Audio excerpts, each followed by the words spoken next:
বৃহস্পতিবার সকাল 10টা 40 মিনিটে বাংলাদেশ ব্যাংকে আসেন নতুন গভর্নর মোস্তাকুর রহমান। ব্যক্তিগত গাড়িতে কেন্দ্রীয় ব্যাংকে প্রবেশ করেন তিনি। তাকে স্বাগত জানান ডেপুটি গভর্নর ও গভর্নর কার্যালয়ের উচ্চপদস্থ কর্মকর্তারা।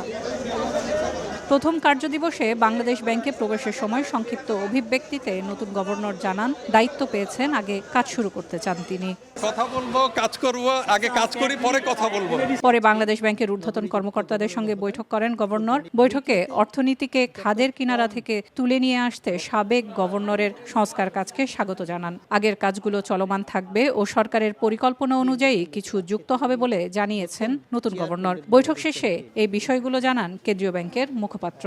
বিগত গভর্নর মহোদয়ের যে অ্যাচিভমেন্ট সেটাকে কিন্তু উনি স্বাগত জানিয়েছে, কারণ খাদের কিনারে পৌঁছে যাওয়া অর্থনীতিকে উনি ওখান থেকে বের করে একটা লো লেভেল হলেও একটা ইকুইলিব্রিয়াম মেনটেন করতে সক্ষম হয়েছে এবং এই সক্ষমতার পাশাপাশি তো বিভিন্ন ধরনের সংস্কার কার্যক্রম অব্যাহত ছিল।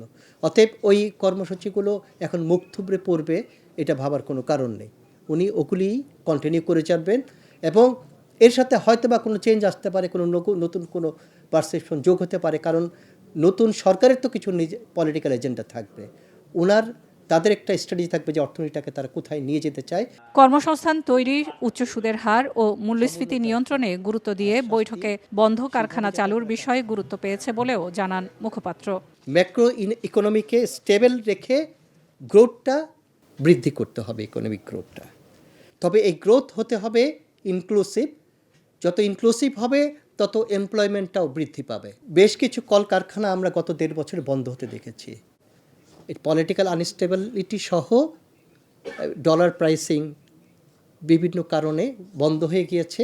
ইকোনমিককে যদি বুস্ট আপ করতে হয় তবে এই কলকারখানাগুলোকে অবশ্যই চালু করতে হবে। এই ব্যাপারে বাংলাদেশ ব্যাংক উদ্যোগ গ্রহণ করবেন। বিনিয়োগ বৃদ্ধির ক্ষেত্রে একটা বড় বাধা হচ্ছে হাই ইন্টারেস্ট রেট। এটা কিভাবে অ্যাড্রেস করা যায় সেটাও বাংলাদেশ ব্যাংক বিষয়টি তলিয়ে দেখবে। অবশ্যই প্রাইস স্টেবিলিটি এবং ইনফ্লেশন কন্ট্রোলের কথা বললাম, এটা তো প্রাইম একটা অবজেক্টিভ, এটাও বাংলাদেশ ব্যাংক দেখবে কীভাবে কন্ট্রোল করা যায়। সর্বোপরি কেন্দ্রীয় ব্যাংকে গুড গভর্নেন্সটা নিশ্চিত করার চেষ্টা করা হবে।